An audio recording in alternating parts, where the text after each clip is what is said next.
ทักทายสบายดีพี่น้องมื่อนี้ตอนเที่ยงเที่ยงเขาก็มาเก็บแมงแดกแห่นี่ความลายพี่น้องมาเบิ่งน้ำกันปุ่น3-4 โตปุ่น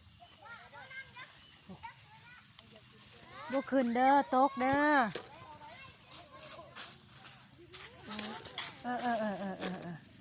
มีทงยางเนาะตรงนั้นเนาะบ่ได้บ่เทิงบ่ดึงเด้อ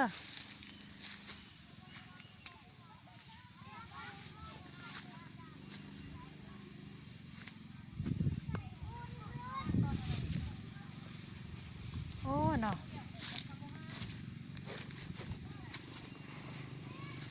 ลายอยู่บ่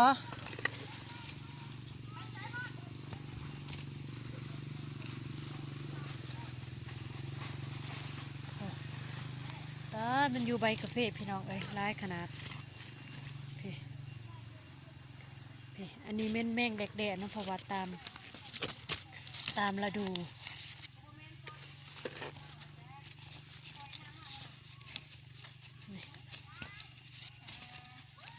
ตัวโน้มเอาในใบกาแฟมิกนี่ลายขนาดนี้ลายอีลี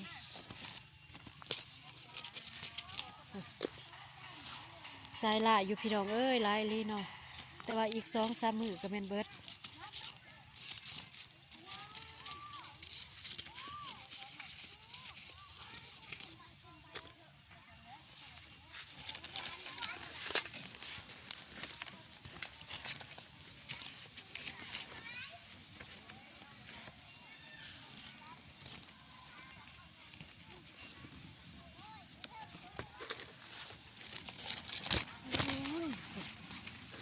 ใบใหญ่สำหรับแห้งลายสนั่นพี่น้อง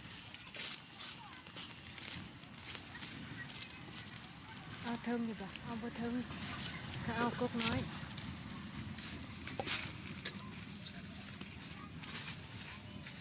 เอาบ่เทิงดอกมันสูงเนาะเอากกกาแฟหน่อยก็ได้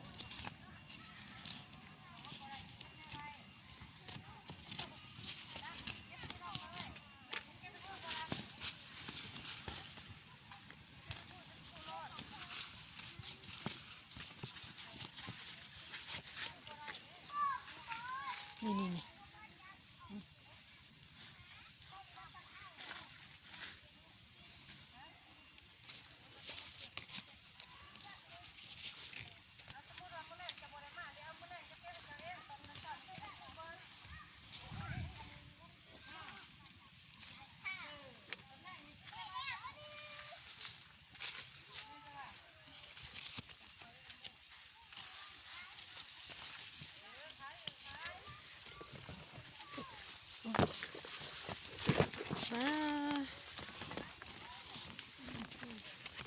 แถวเด็กหน่อยเก็บผลลายไปเลยฮะกระยามันเอาไปเทิงป้ามันเอาซ้ำเอาเทิง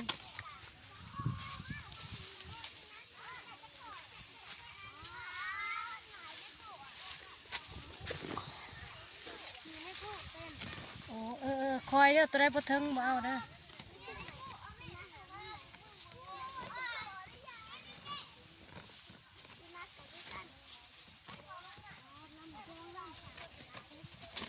บ่จองเด้อแน่บ่ให้นักเด้อ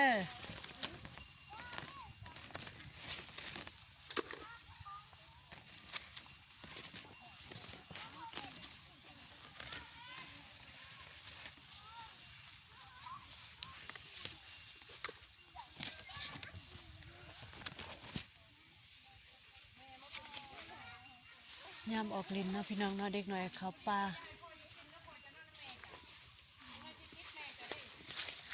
ใช่ลายบนตัวน้อง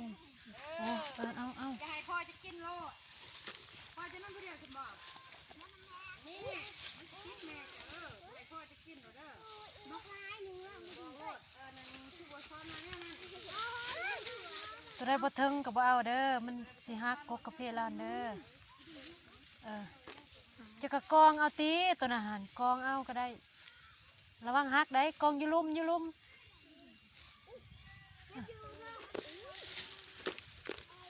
กองกกมันอยู่ลุ่มมองกกแกมาหามันจังบ่ฮัก คันบ่เทิงกับปะลายกะยา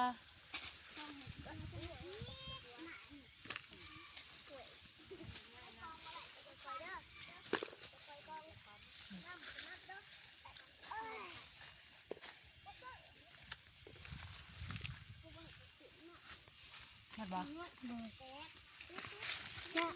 ยังอีกยังเหลือทั้งเทิงอ้าวคอยได้คอย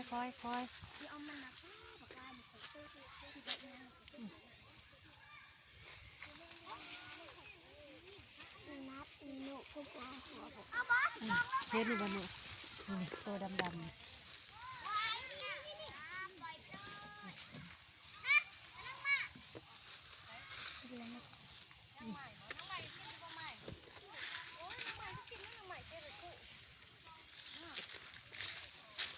นี่สมิโนอ้าว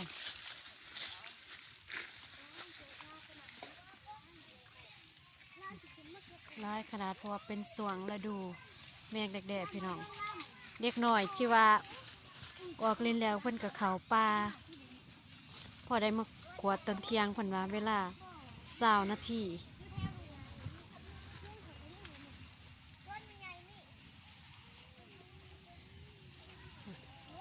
ทุกมือเนาะ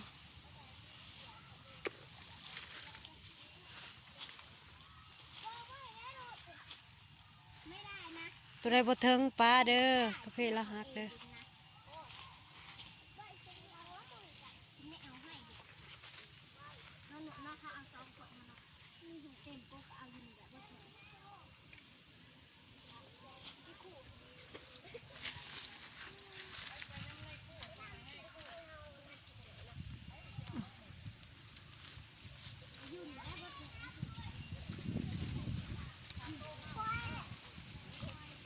ความมดแล้วบ่ตัวเมื่อวานนี่ตัวโน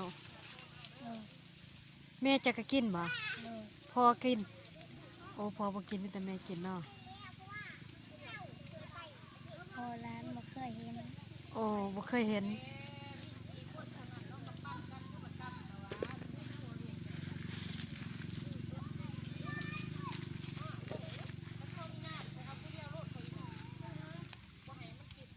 นี่นี่ใบนี่นี่ใบนี้ก็ยังนี่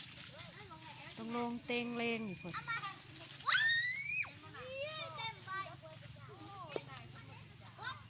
มาแต่ มาดูนี่ตัวหนึ่งอันนี้เป็นตัวดำเนาะที่ว่ามันแก่แล้วถ้าว่าสีเขียวๆมันเป็นตัวอ่อนมันหรอวะนี่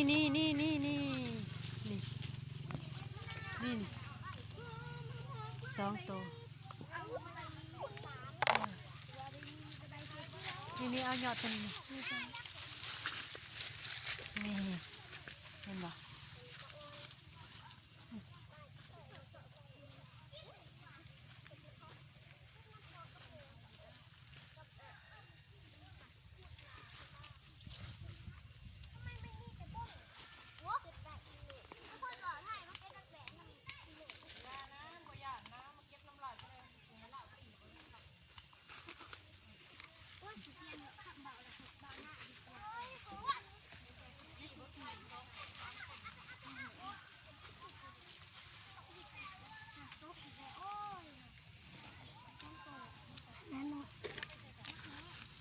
นั่นแหละก็แม่น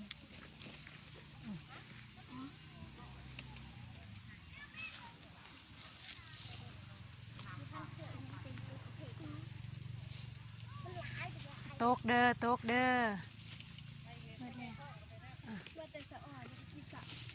หมดแล้วกระยามันอยากตอนนั้นเอาใช่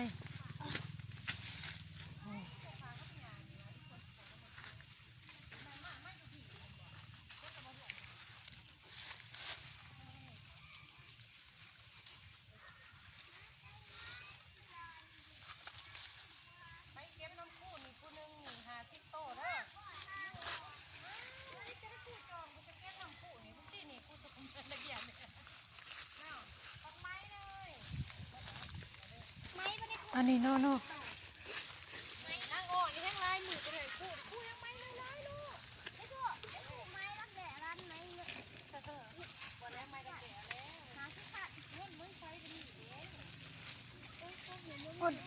ได้หลายแล้วเนาะ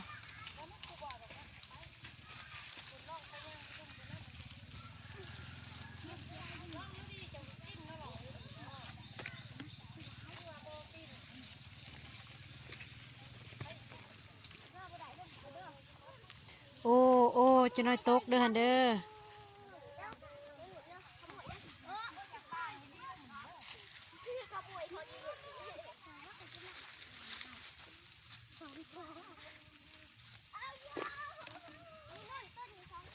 ป้านี่แห้งลายพุ่นเบิ่งนี่ตัวโน่พุ่นเต็มเบิดแถวใบหัน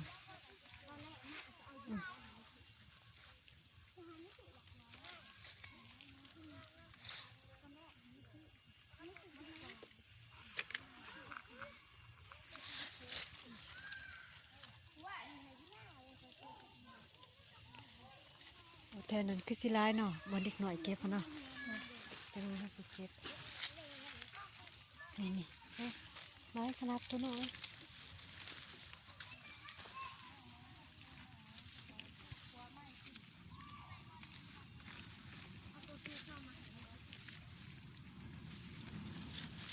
มันจะอยู่แถวใบกระเพาะถ้าบ่มีใบมันก็อยู่แถวกิ่งแถวงาสารพัดทุกบอนที่จับได้ พี่นะครับ ลายเป็นลายเลย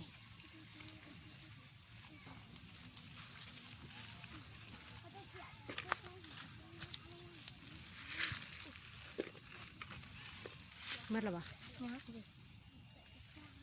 โอ้นี่3 ตัว 4 ตัว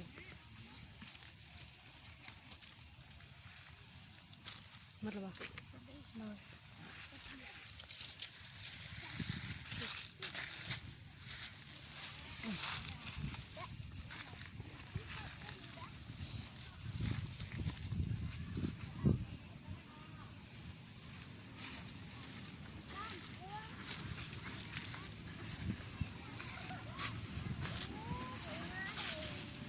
โอ้ยลูกคอยโอ้ยขอโทษเด้อสิฮักแล้วบ่จ้องพี่ตัวโนเอาไว้ค่อยเฮ็ดฮักกกกาแฟเล่าแล้วบัดนี้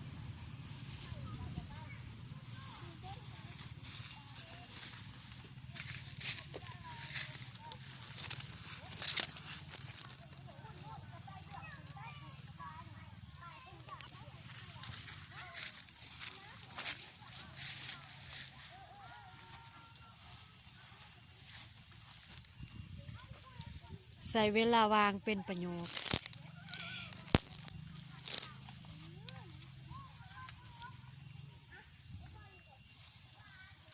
ว่าแต่ว่าออกลิ้นเด็กหน่อยแล่นมาเต็มเลยแต่ว่าบางคนก็แพ้นะพี่น้องเนาะกินมาได้เนาะเพราะมันเป็นแมงไม้มียังในทงเสือหันมาริโอขนมเอ้าเป็นยังโบก ลิงลูกบ้านมันนะ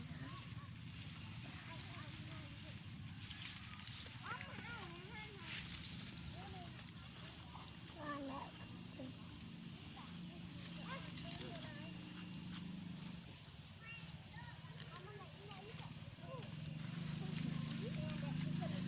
ตัวโน่ยิ้มเบิ้งมาริโอ